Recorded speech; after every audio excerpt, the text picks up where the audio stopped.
we will continue to deal with the regional conditions that affect the musculoskeletal system. We have finished the shoulder, the elbows, and the forearm, the wrist, and the hand. Now we'll deal with the lower limb, the pectoral girdle. Usually when we say, the pelvic girdle.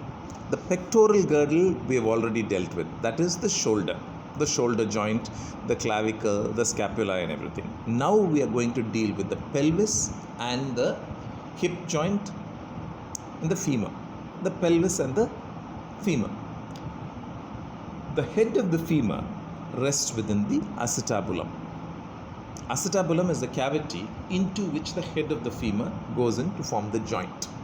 This joint has a very deep socket. That is, the socket is the acetabulum and it is deep, and the head of the femur fits well into it. So the movement of the hip is much restricted as compared to the shoulder. The shoulder would have many problems because the glenoid cavity was very shallow and the head of the humor is also very shallow. The range of movement is a lot more, there is a lot more mobility but less stability. Whereas the lower limb, starting from the pectoral girdle, the knee and the ankle are more related to stability. Okay, so one thing you should remember, the upper limb is more mobile. It is related with mobility. Whereas the lower limb, we look for stability. Now, first we will deal with the hip.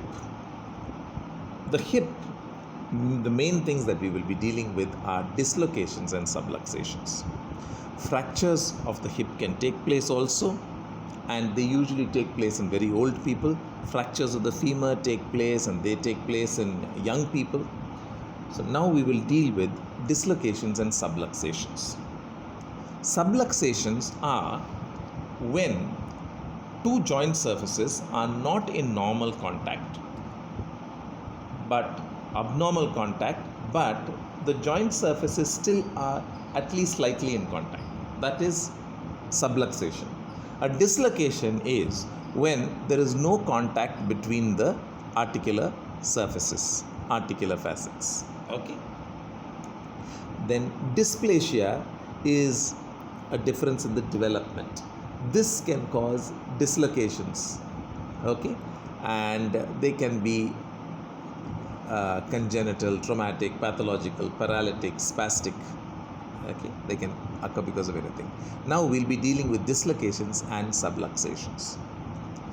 Dislocations and subluxations can occur in adults and they can occur in the newborn. They can be congenital. Now, dislocations in the adults of the hip can be posterior dislocation, anterior dislocation, or central dislocation. The central dislocation is always a fracture dislocation because the head of the femur goes through the acetabulum. So it fractures the acetabulum and goes through. So it's always a fracture dislocation. Posterior dislocation can be a fracture dislocation. Anterior dislocation usually occurs by itself. Dislocation of the hip is often missed because the symptoms and effects of the fracture of the shaft of the femur may overshadow the symptoms and signs of the problems of the hip. Like for instance, if a person has had a trauma, because of the fracture of the femur, there will be a lot of pain, there will be a lot of swelling, and the patient will be complaining about that, and there will be a big swelling, and the people who are dealing with the patient will look at that, they will look at the abnormal mobility, and they will try to stabilize the patient and fix that, and they will not pay attention to the hip. In any case, you cannot look for movement of the hip in such conditions because you will be moving the fractured femur. So very often it might get overlooked. But if it occurs by itself, then it is not overlooked and it will be seen. Now, the posterior dislocation or fracture dislocation.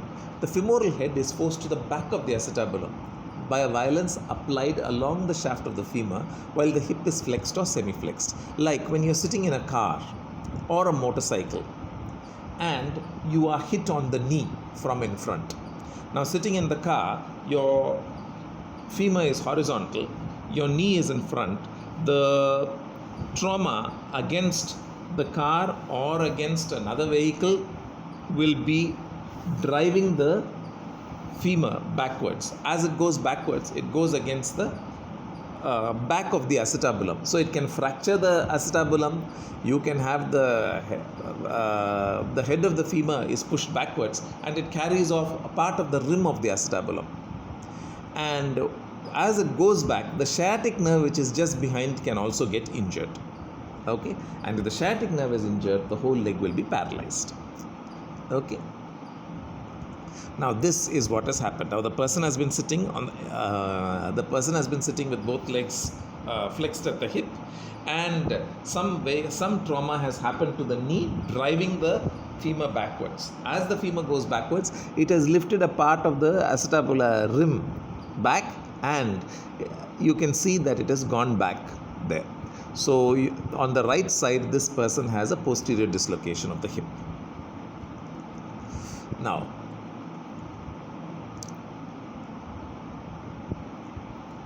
how do we reduce it? You can reduce it by hip and knee flexed to right angles. You have the hip and the knee flexed to the right angles. The assistant will hold the pelvis down and the surgeon pulls upwards and rotates the hip laterally. Now you are having the person is placed horizontally on the bed. The hip is flexed, the knee is flexed. The assistant will hold down the pelvis on the bed or the table. The surgeon will pull upwards and will rotate the hip laterally. As he rotates the hip laterally, the head of the femur will rotate and get into the acetabulum. Then after it is reduced, you have to immobilize for 6 weeks. If you do not immobilize, what will happen? The dislocation will recur.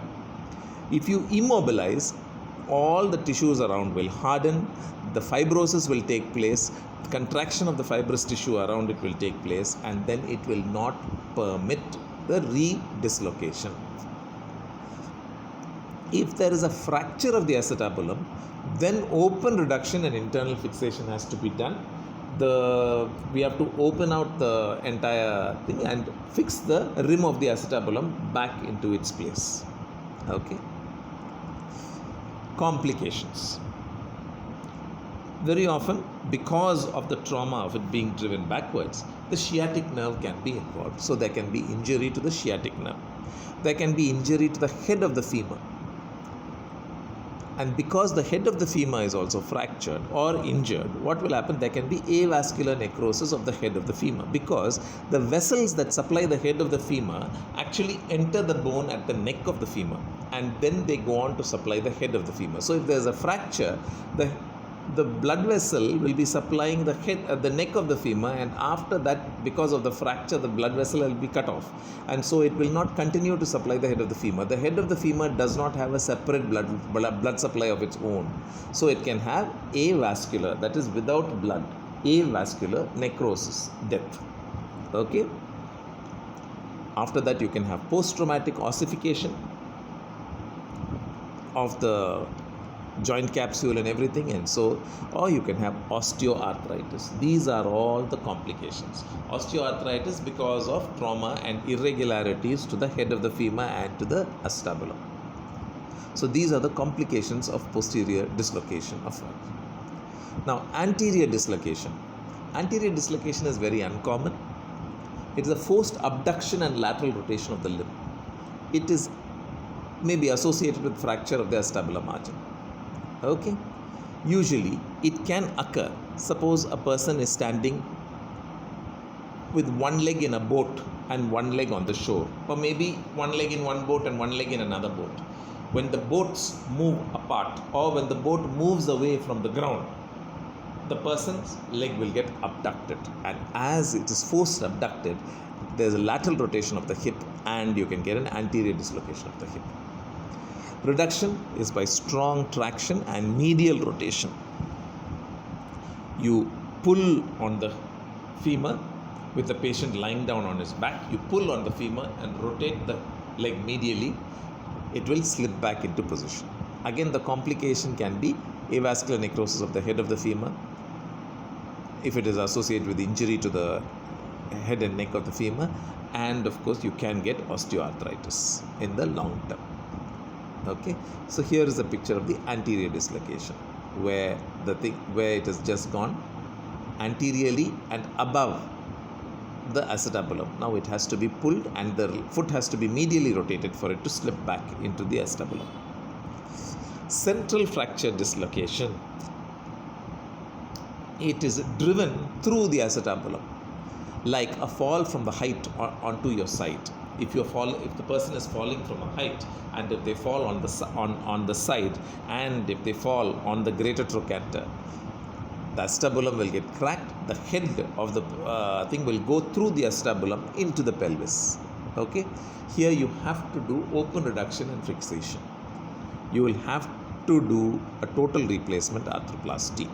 You will have to replace the acetabulum. See, so here you can see the right side a normal hip joint. On the left side, the head of the femur has gone through the pelvis. It has gone into the pelvis through the acetabulum. And in the left side picture, you can actually see that it is fractured also. The head and neck of the femur are separate. So there is a fracture of the femur and there is a fracture of the pelvis, the acetabulum. And so the head is driven inwards. So it has to be replaced completely. Okay. Now, development or dysplasia of the hip. Development dysplasia. Plasia is growth. Dysplasia is abnormal growth.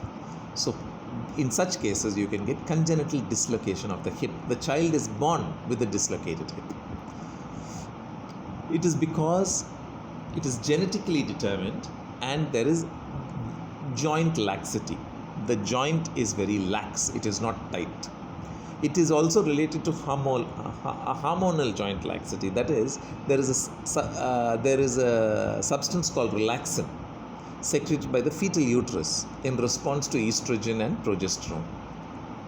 Now, this relaxin causes the joints to be very lax, and this can cause dislocation. It is also genetically determined with dysplasia of the hip, defective development of the acetabulum. And sometimes it can, because of breech deliveries, when pulling the baby out from the vagina of the mother, you can cause dislocation of the hip. Okay, it's an obstetric accident. So here we are dealing with congenital dislocation of the hip. Okay, the femoral head or the nucleus appears very late. It is not visible on the X-rays in the early stages. Now, the femoral neck may be directed forwards, and the acetabulum, ossific center of the roof, develops late. So the bone slopes upwards. The bone is sloping upwards. So the fibrocartilaginous labrum, that is the lip, may be folded into the cavity of the acetabulum. All these can cause congenital dislocation of the hip. Girls are affected more often than boys. And usually, if we do not look for it, we usually miss it. The symptoms are that walking is delayed. And when they will walk with a waddling gait. Now, all babies will walk with a limp or a waddling gait, but by 1 year, if they continue to waddle, then you will know. And if the folds in the buttocks and the thighs are asymmetrical, if they are not the same on both sides, you know that one side has a dislocation. See, this is where we can show the hip dislocation. You can see it's a development dysplasia of the hip, okay, and it is very lax. The joint is very lax, so you can have either a subluxation or a dislocation in a child, okay. This can be seen in the position. See, on the right side of this child, there are more folds, so there is congenital dislocation of the right hip. You can see that the number of folds in the skin are more on the right side. Okay. So, you can check for dislocation of the hip. You can actually make the child lie down, hold the thigh bones and rotate them laterally. And as you rotate them laterally, with the middle finger at the back, you can give pressure to move the femur out of the joint. If it moves out of the joint, if you can feel it move, then you can know that this person is likely to have dislocation of the hip. Okay. So congenital dislocation of the hip needs treatment by just abducting the foot, abducting the thighs, and keeping them abducted. Okay. Here you can see in the x-rays, you can see that there is a growth center for the head of the femur. You can see that there is no growth center for the acetabulum. That is because the bones are not fused yet. It's normal. But here below, you can see both sides there's dislocation. On the left side there's subluxation. On the right side there's total dislocation of the hip. Okay. Here it is the same thing. You can see that. And this is how we treat developmental dysplasia of the hip. We immobilize the child and keep the child in this position for a long time. We keep this position for about 6 to 7 weeks. It is reviewed regularly, and after that it can be splinted in this position. Okay. Now next we will deal with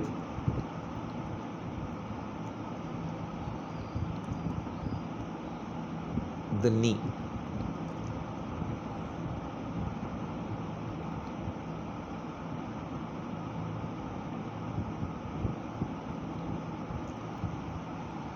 We are going to deal with the knee, the problems of the knee. Okay. The knee joint is made up of the head of the femur and the tibia. Okay. The head of the femur, the tibia, the fibula is on one side, and the patella.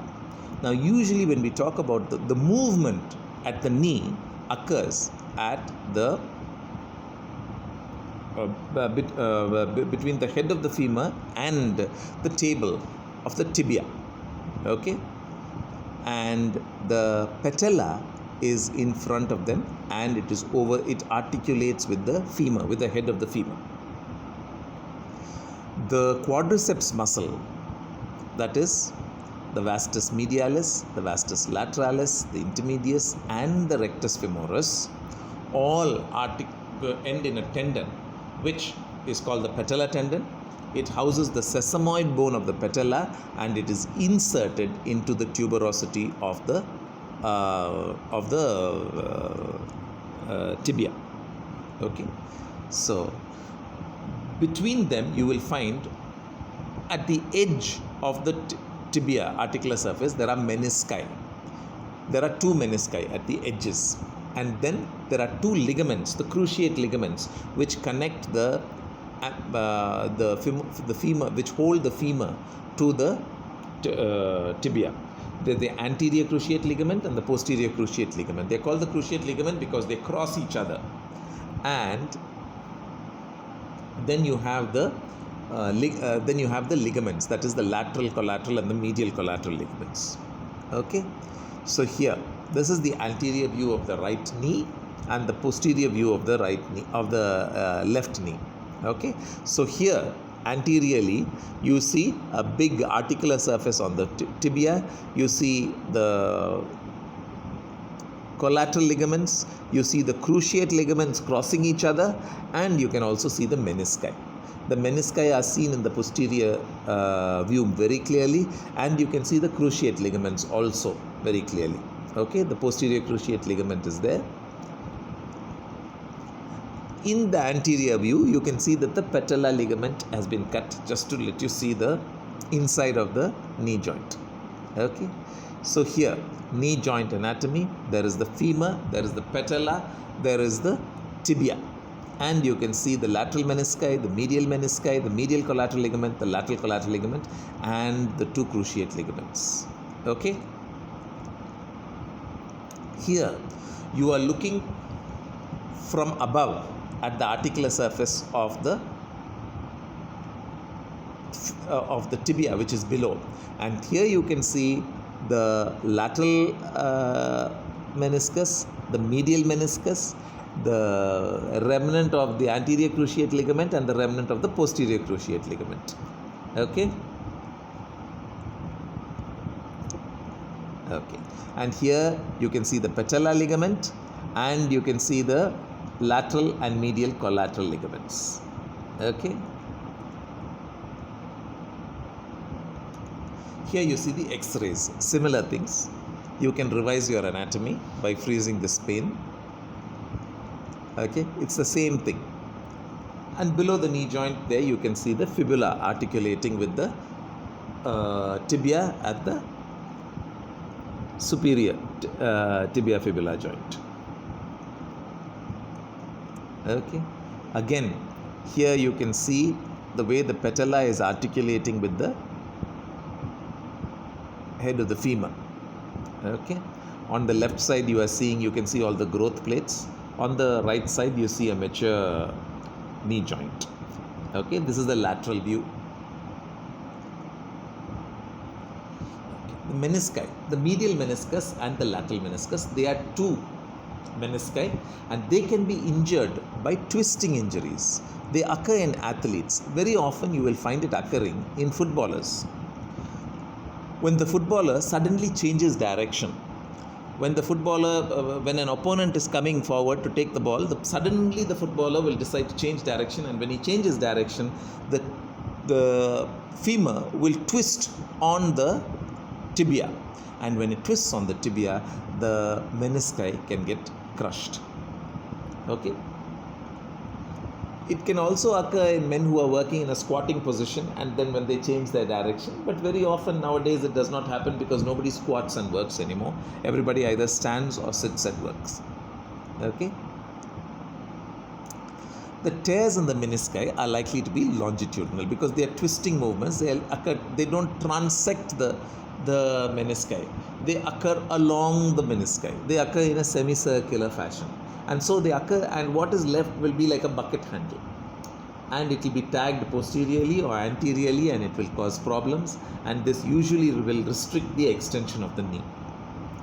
Okay. The medial meniscal tear will occur in males between 18 to 45. Usually it's a twisting injury. It can occur when they are playing football, and suddenly whatever the person is doing, he will not be able to do. He will fall. And they will be unable to straighten the knee, and there will be a swelling because of the bleeding and because of the effusion, and it will be full for the next few days. And once the knee is rested, the swelling will subside. Within days or weeks, the knee gives way again while twisting while a twisting action similarly repeats itself. So it has to be surgically corrected. On examination, there will be swelling and tenderness in the acute phase. There will be limitation of extension compared to the normal site. And because of the absence of weighting, because they are not extending the knee, the quadriceps will be wasted. The quadriceps muscle, which has to extend the knee, will not be exercised, and so it will be wasted. Okay. Then when it goes into a silent phase, you will only notice the quadriceps wasting. Lateral meniscal tears have similar features, but the pain is not localized. Okay, here in the medial meniscal tears, the pain is localized to one point. Meniscal tear X-ray will not show the meniscal tear. Arthroscopy will show the meniscal tear, that is inside the joint. The arthroscopy is putting a scope inside the joint. You can do that in the knee joint to look inside. You will find even cruciate ligamental tears. You can find meniscal tears. The diagnosis is based on the history, and you should not neglect it. If it is neglected, it will lead to degenerative arthritis, or it can lead to situations of meniscal tears again and again. The treatment is to excise the tag. Okay. Cysts of the menisci. Cysts of the menisci can appear. They can arise spontaneously. They may manifest as solid swellings on the lateral side. Okay. And they can have proliferation of fibrous tissue with cystic cavities. Usually the lateral side is more affected. The best is to excise the cyst or the fibrous mass. If not, the entire meniscus should be removed. Okay. So Next is the recurrent dislocation of the patella. The patella gets dislocated. Here the patella should be in front, but in both these cases you see it is on the lateral side. It is slipped to the lateral side. Okay. It has slipped to the lateral side. The arrow is showing the patella and it has slipped again to the lateral side. The patellofemoral ligament rupture is very common. Okay. And this is one of the most common dislocations. Patellar dislocations are always lateral, and they occur over the lateral condyle of the femur when the knee is flexed. When the knee is extended, they may be in front. When the knee is flexed, they will dislocate. They will not come back to the front. Okay. The recurrent dislocation can occur because generally of the ligamentous laxity, underdevelopment of the lateral femoral condyle, and because the patella may be a little high in the patella ligament, and so it can easily move to that side, so that can cause it. Or genu valgum, that is, the knee is deviated. Valgum means laterally, so the lower limb, that is the tibia, is deviated laterally, and so genu valgum can occur. Genu means knee. Okay, the tibia is deviated laterally. Recurrent dislocation of the patella is very common in girls. Both knees may be affected, and it begins during adolescence. Okay, because girls very often have genu valgum, and it can occur during adolescence and happens when the knees are flexed. Sudden pain in front of the knee, and the patient is unable to extend the knee. It is usually reduced by the patient or by someone else who came to attend to her, and the patella will be in the normal position when they are brought for examination. Because otherwise, if it is not reduced, it cannot be flexed. So just to flex the knee, someone will reduce they'll see the swelling, they'll push it, the patella will move anteriorly, and then they will bring the person for examination. So you have to diagnose it from the history and from the physical findings. The knee will be swollen. The patella will be seen or felt in the lateral side, but this is usually not there, because usually they will reduce it and bring it. The effusion is blood stained. There will be tenderness on the medial aspect of the quadriceps. In the normal, if it is brought back after reduction, the patient may be able to hyperextend the knee, signifying ligament laxity. Other ligaments may be lax, and the patella may be small and may be lying higher than normal. Okay. It's not always recurrent, but sometimes, usually it is recurrent. Most cases, dislocations are recurrent with increasing frequency. Suppose it happens once in 6 months, next time it happens, it will happen after 4 months, the next time it will happen after 3 months. Okay. The treatment is conservative with immobilizing and splinting and NSAIDs. Okay, non-steroid anti-inflammatory drugs. In cases of recurrence, surgical repositioning of the patella medially and distally is done. Okay. Habitual dislocation. Every time the knee is flexed beyond a certain range, it will dislocate. This has to be differentiated from recurrent dislocation. Recurrent dislocation will not happen every time the knee is flexed. Okay. It is because of an abnormal fibrous band tethering the vastus lateralis to the iliotibial tract. Okay. So it needs to be cut as far as necessary to allow full flexion of the knee without dislocation. Okay. Then there are the ligaments of the knee. The medial collateral, the lateral collateral ligaments, anterior cruciate ligament, posterior cruciate ligaments. Here in this picture, you can see the anterior and you can see the posterior cruciate ligament. You can see the anterior cruciate ligament as well. Between the two, you can see the lateral meniscus. Okay, and then you can see the lateral and medial collateral ligaments. Okay. Medial collateral ligament injury can occur when the violence is applied to the lateral aspect of the knee when the patient is bearing weight. When the patient is standing, or when the patient is holding a weight, suppose something hits the person from the lateral side, the knee will bend medially. Okay, the leg abducts on the tibia or the femur, the medial meniscus is injured, and the cruciate ligaments may be injured. Lateral collateral ligament injury can occur, but is less common. Okay, so the previous thing was the medial collateral ligament injury, but lateral collateral injury can occur, but the reverse mechanism, that is, it has to be pushed laterally from the medial aspect.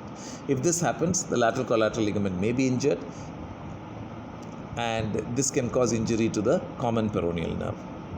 Okay, if the lateral collateral ligament is injured, the common peroneal nerve, which moves behind it and around the neck of the fibula, may be injured. Okay, now going back to the previous slide. Okay, now the posterior cruciate ligament injury occurs when the anterior aspect of the tibia is struck when the knee is flexed. Okay, like for instance, the front seat passenger of a car. Suppose the front, earlier on we talked about the hip fracture. Okay, the posterior fracture of the hip, where the person is sitting down and the trauma is to the head of the to the femur, and so the condyle of the femur and the femur is driven back. But when the tibia is struck, that is when the injury is a little lower down, then the tibia will be hit and not the femoral condyle. And so when the tibia is struck, you can have the posterior cruciate ligament injury. Okay, when the knee is hyperextended, then you can have anterior cruciate rupture. Okay, so when the ligaments are partly torn, it is called a sprain or a strain. But if the ligaments are transected, it is called a rupture. Okay, strains and sprains can heal with rest and immobilization, but it depends on what percentage of the cross section of the ligament is injured. If more than 60-70% of the ligament is injured, it may need to be repaired. Otherwise, all ruptures need repair. Sprains and strains don't need repair, but if more than 70 or 80% of the ligament is transected, then it will need repair. Okay. If you do not repair the ligaments, there will be instability, just as if you do not repair the menisci also. Okay, acute or chronic, these ligaments will need to be repaired. Okay, so that is about the hip and the knee. Next time we'll deal with the ankle. Okay, thank you.